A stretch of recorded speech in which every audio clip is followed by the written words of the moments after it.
Good evening and welcome to the Mythical Ireland Podcast. My name is Anthony Murphy.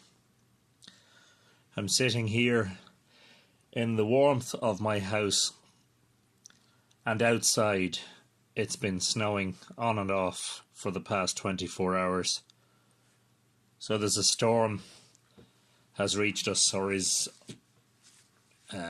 certainly on its way. And that has been dubbed the Beast from the East. We've a cold air mass that has moved in from Siberia that is causing unseasonally low temperatures. It is the last day of February, and outside right now it is minus 2.5 degrees Celsius. And tomorrow we're being told that we're going to have significant snowfall and blizzard conditions, and the country's transport network has shut down and a lot of workplaces are closed. All the schools are closed. And tomorrow the whole country will shut down at 4 p.m. because of this blizzard that is arriving. Anyway, the reason I bring that all up is because I'm sitting here and I'm wondering what it must have been like in prehistoric Ireland when weather like this came along, and what sort of effect did it have on communities, and how did they survive. So even though the weather has only been here for 24 hours, we've already had bread shortages because people are stocking up, and milk shortages. Somebody pointed out today that there are no fruit shortages. You should be eating fruit and not bread. Bread's probably not the best food to be eating all the time. Anyway, I can't imagine what it must have been like when freezing conditions like this came along in ancient times. So I suppose it must have been a very, very difficult. At the same time, people in prehistory, must have had certain coping mechanisms. And I'm sure they were hardier folk than us, and that their lives didn't shut down completely during snow. It's interesting to see how much things have changed. Certainly tying in with the first two podcasts and things that I've been exploring lately is the idea that towards the end of the Neolithic that climate and weather conditions disimproved, making agriculture more difficult.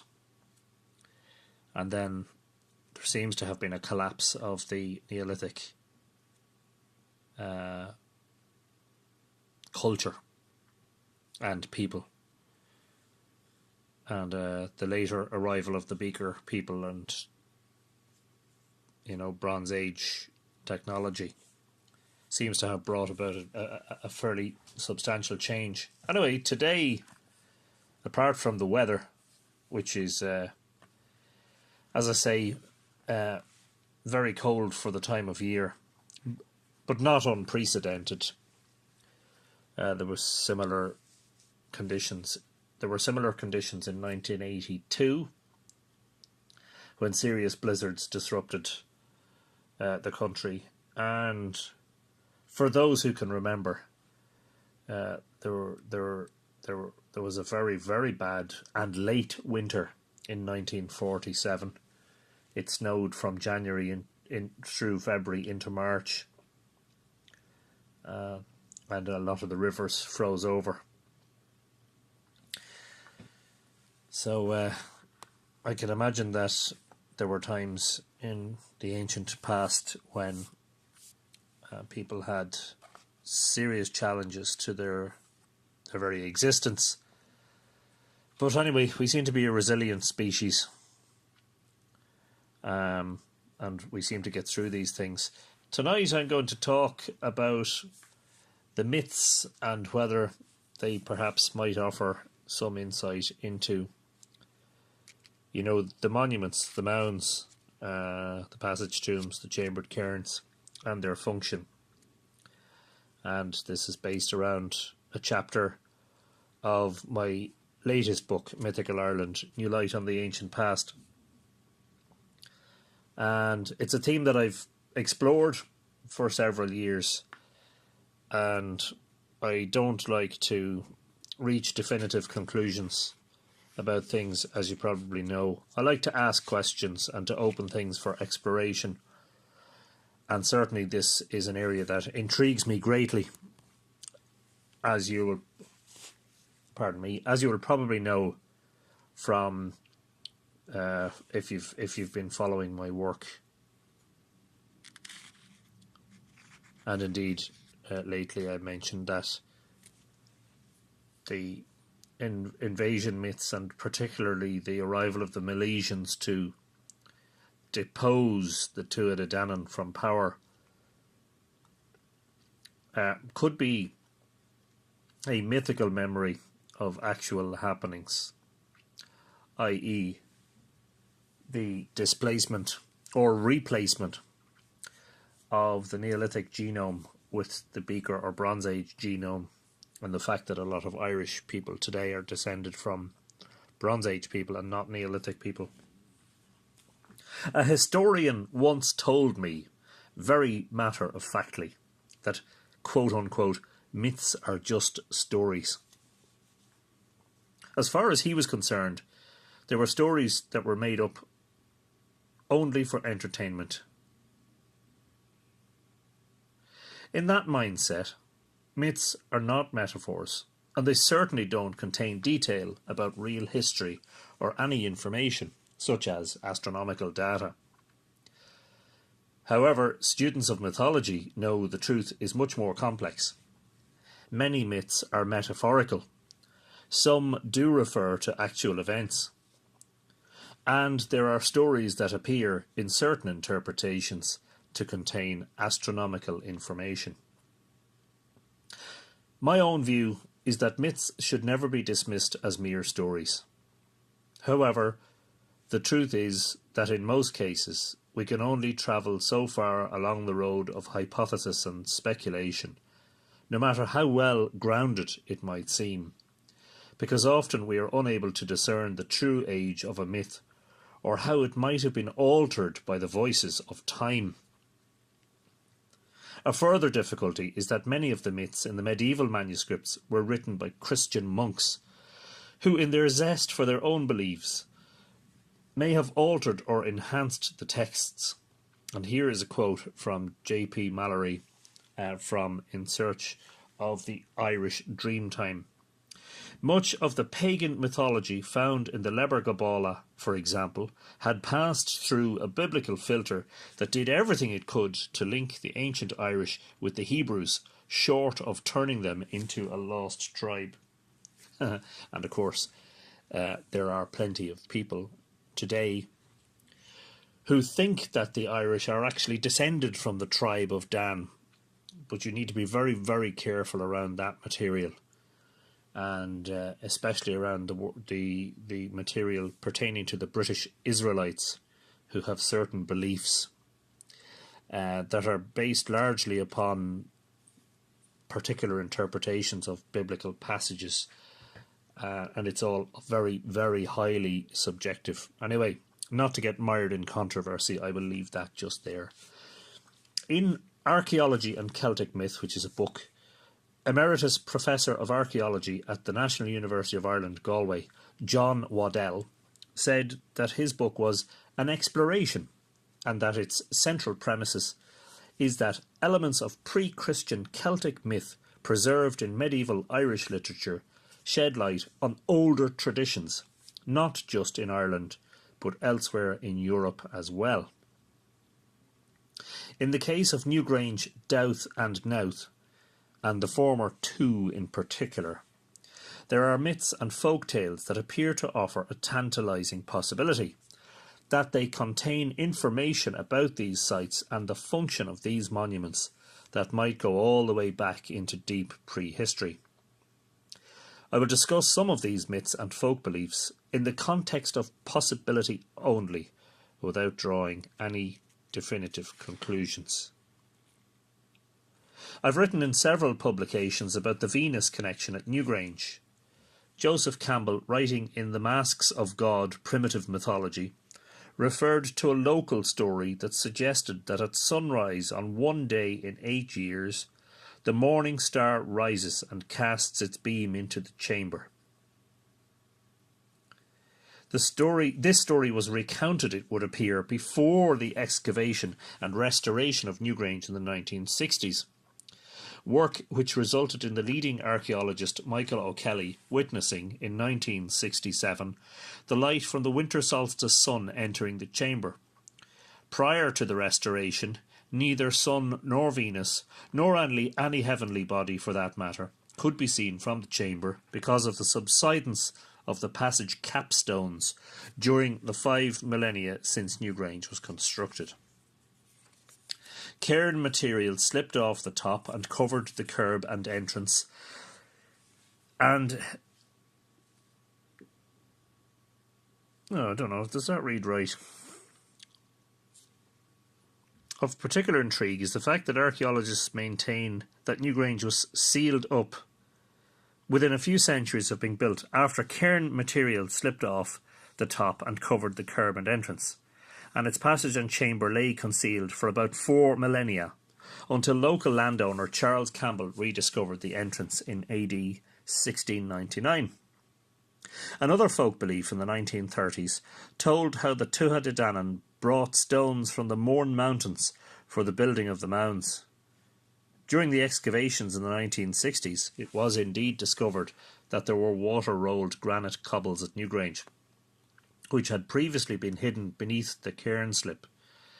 These, it was revealed, came from the Cooley Peninsula, but have their origin in the Mournes. In his 1990 paper, Time, Memory and the Boyne Necropolis, John Carey examined aspects of 2 stories, one about Newgrange and one about Douth. The Newgrange story, Tuchmarc Etain, the wooing of Etain, tells of how the Dagda sent Elkmar away so that he might have illicit relations with Elkmar's wife, Boyne. The Dagda worked a magic spell so that Elkmar would think that he was only away for a single day, when in fact he had been away for 9 months. Dagda lay with Boyne, and the child Angus Og was conceived and born. The Douth story, from the Dinshenachus, which is a collection of metrical verse relating to the history or the lore of eminent places, told how the King Bressel had brought the men of Ireland to build him a tower to reach heaven. The king's sister cast a spell on the sun to make it stand still, so that there would be endless day to allow the tower to be built. Carey makes a very interesting observation. I am aware of no Irish legends associating the control or construction of sacred sites with the manipulation of time, other than those which concern the tumuli of the Boyne Valley. In the tale Altram Chia Ga Water, the fosterage of the houses of the 2 drinking vessels, Manannán advises Angus on how to take Newgrange from Elkmar. Command him not to come again to the house from which he departs, that is Newgrange, until Ogam and Achu are mingled together, until heaven and earth are mingled together, and until the sun and moon are mingled together. The mingling of heaven and earth could imply the mating of Skye with the earth mount Newgrange during winter solstice, while the latter reference to sun and moon being mingled might refer to an eclipse, something that I think is implied in the story about Douth, in which the magic spell on the sun is broken when Bressel commits incest with his sister and a sudden darkness comes upon the land.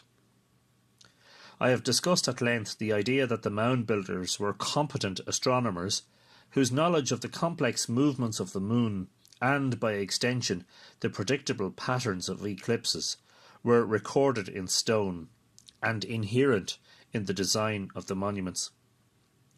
Writing in 2009, Ronald Hicks of Ball State University suggested, in a paper entitled Cosmography in Tuckmark Ethane, that the story of the wooing of Ethane was, quote, meant as an allegory about lunar cycles in which Ethane represents the moon, unquote. These lunar cycles, wrote Hicks, include the 19-year Metonic cycle, which was, quote, likely to have been of interest to the ancient Irish, unquote. In one part of the wooing of Ethane, Midger's wife Fuamnach became jealous of her husband's new wife Ethane. Apparently polygamy was a thing back then.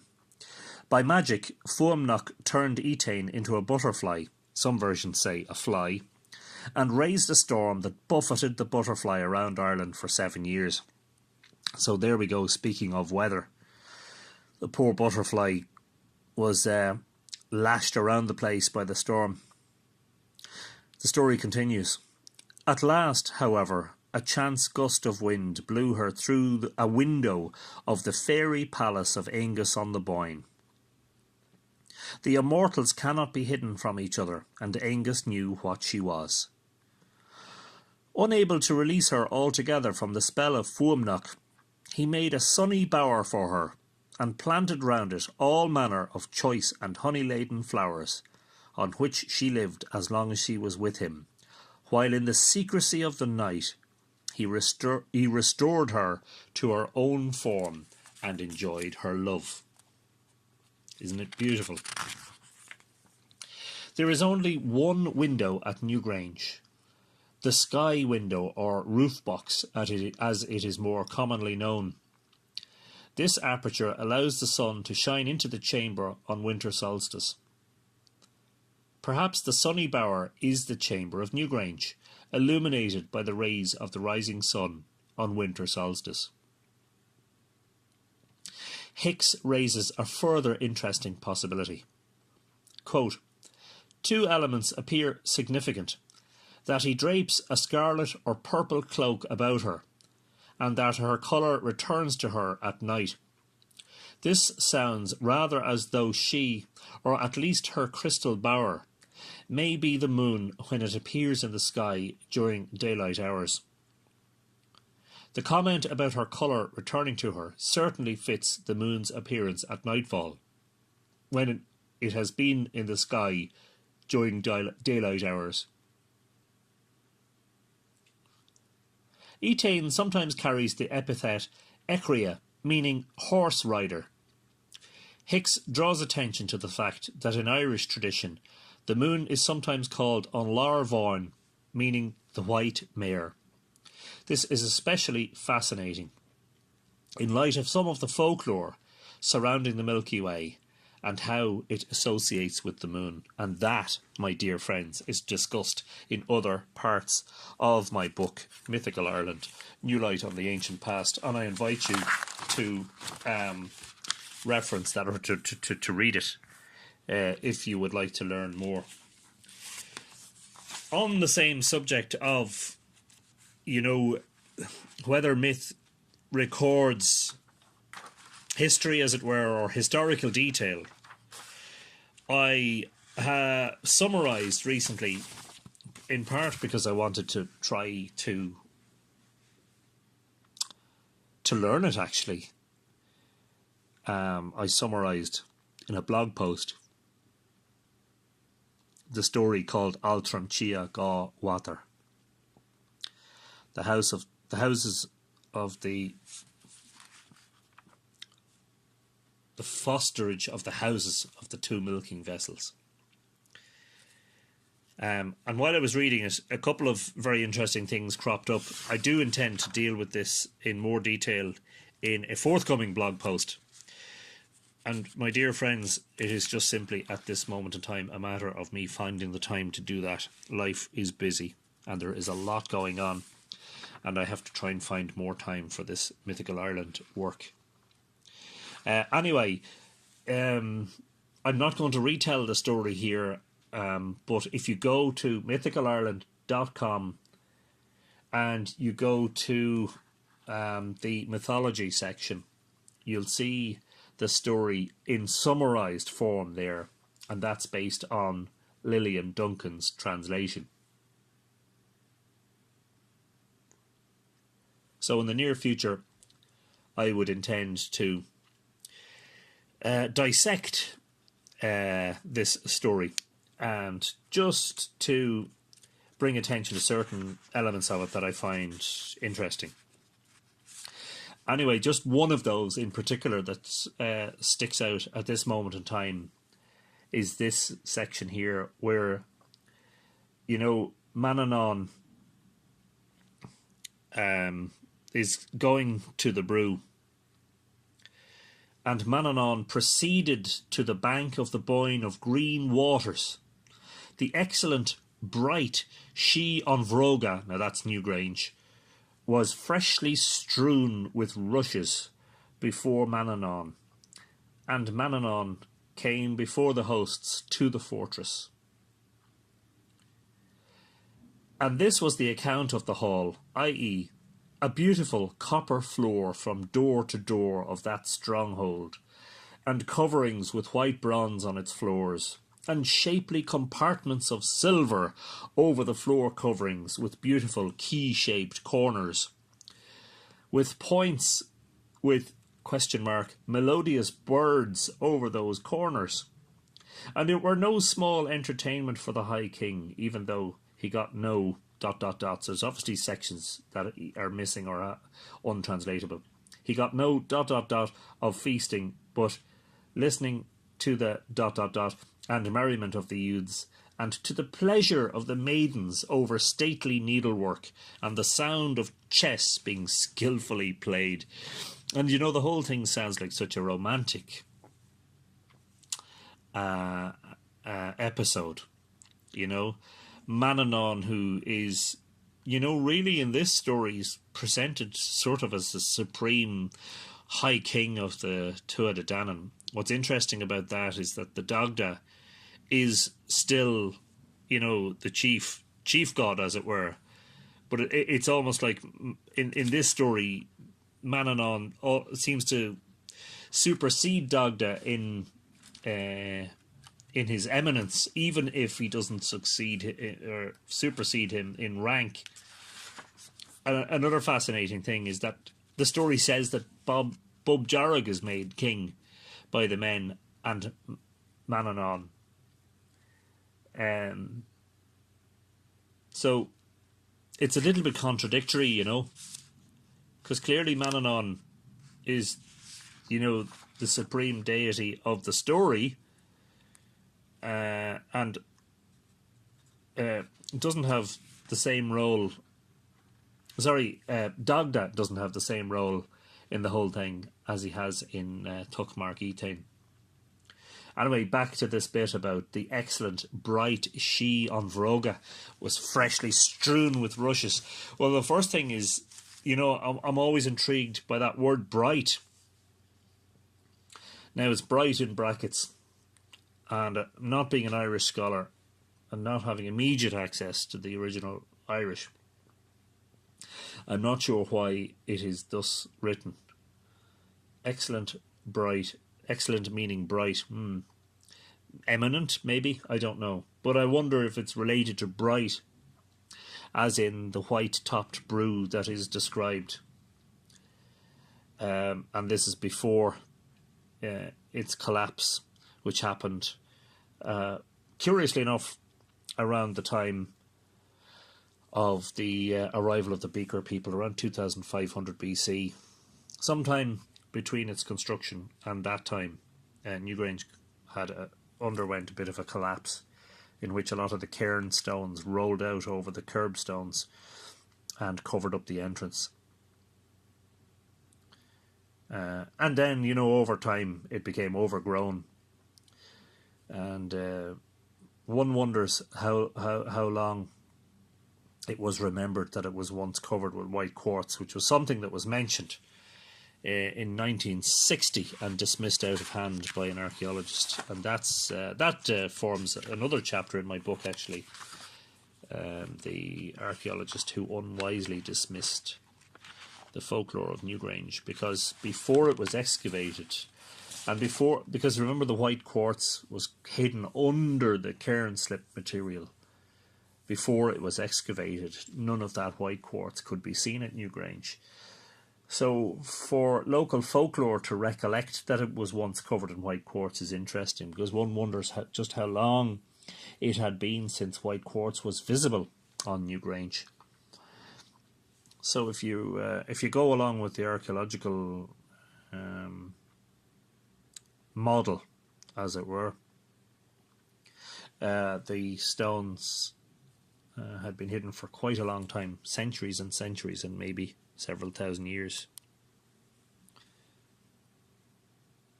And then the fact that it was strewn with rushes, one wonders, I don't know, it's just a possibility and an intriguing possibility. Is it a fact that Newgrange, Sheed and Broga, might have been decorated in a certain way, for certain events, and one can speculate that there certainly might have been a fairly substantial winter solstice ceremony at Newgrange. Was it strewn with rushes for such events? I'm also interested in the fact that there is mention of the instigation of a festival, and I'm just trying to find reference to that, so forgive me. So you understand about these podcasts. I'm conscious of the fact that I'm doing this as a live recording, so I'm not editing this in any way. So if I yawn, or if I have to cough, or if there's noises in the background, or if I misread something and I have to read it again, well, they're all just the warts that come with the live recording. Yeah, here it is. And Angus made the festival of the brew then for Manannán and the nobles of the Tuatha Dé Danann, which I think is fascinating. And when the feast was finished by the chiefs, ellipsis, to listen to what he would pronounce, and ellipsis, and Angus said, ellipsis, said he, quote, there's obviously sections missing, quote, that your wife is pregnant, and whatever child she may bear, to get it to foster and rear, and the child of every other one of the Tuatha Dé Danann. So just at the end of this festival of the brew, Manannán's wife is announced as being pregnant by Angus. No, I don't mean she's pregnant by Angus. Oh dear. Yes, sorry, I must clarify.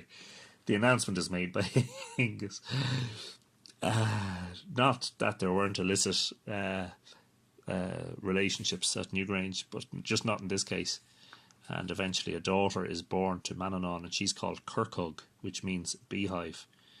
And around the same time, the chief steward, Dichu, his wife, bears a daughter, and her name is Ethna, which incidentally is my mother's name. A beautiful name from Irish mythology.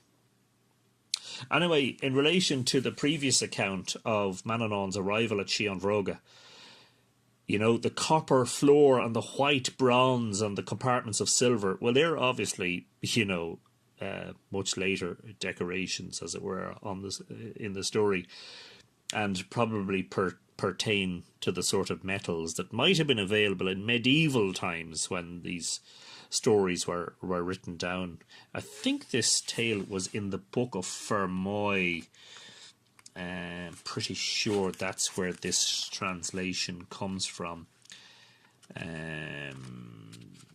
Now, you'll have to forgive me, but I'm not immediately aware of when this tale was originally written down. It's from the Book of Fermoy, but I don't know the exact date of when that was written down. But look, it's a case that an awful lot of Irish mythology that survives was written down by Christian monks about a millennium ago, in medieval times. So, obviously they betray the much later setting of the medieval period when these, obviously in the early days of Newgrange, metal hadn't even been discovered and wasn't used. And one more thing before I finish, I want to leave something for this future blog post, and perhaps I'll do a future podcast entirely on the Altram Chia Gawadar. However, the tidings of that house would be almost a book, and of course this is Shion Vroga or Newgrange. The great monument, the great passage tomb or chambered cairn of Newgrange. Whoever would relate them. But the powerful ones of the Tuatha Dé Danann and the nobles of the land of promise were all there, and there was not a prince or a lord of them all but felt longing and envy for that house. And I think that is a very apt description of Shídin Broga as a place where immortals gather, and it is a place that elicits envy. Clearly, the mythology is recognising the eminence or the preeminence of Newgrange. And indeed, that preeminence is reflected in many other myths, because Shídin Broga, or Brúnaboinne, or Brugnaboinne to give it its older, Brugnaboinge, and the whole complex, including Nouth and Douth, occupy, but particularly Newgrange, occupy a very, very special place in the myths. Anyway, I hope you've enjoyed that little bit of an insight. As I say, more to come on the Altram Chia. I'm very interested in the whole thing. There is a Christian side to the story that suggests that there was quite a bit of intrusion into an original tale by the monks who wrote it down. And there are similarities between this and Tuachmar Etain, and aspects of, I think, that story that's called the Gabal in Shida, the taking of the mound, or the otherworld mound. There's no adequate or apt translation into English of the word she. So anyway, the sun, or I was going to say the sun, the sun is not shining because it's nighttime here. The wind is whipping the snow up outside, and occasionally there are sort of clouds of dusty snow in the air. It is almost -3 degrees Celsius, and the beast from the east is very much here, and tomorrow brings with it the possibility of a lot of snow. I hope you all stay warm and stay safe, and that you're able to join me soon for the next of these Mythical Ireland podcasts. In the meantime, if you're looking for more information about any of this, I suggest that you refer to my website, mythicalireland.com. You can also access that through the Irish domain extension mythicalireland.ie. My Facebook page, which is very active, is facebook.com/mythicalireland, twitter.com/mythicalireland, instagram.com/mythicalireland. And please, if you're very interested in helping me to do what I do, you might consider supporting me by becoming a patron. And you can see more about that at patreon.com/mythicalireland. That's patreon.com/mythicalireland.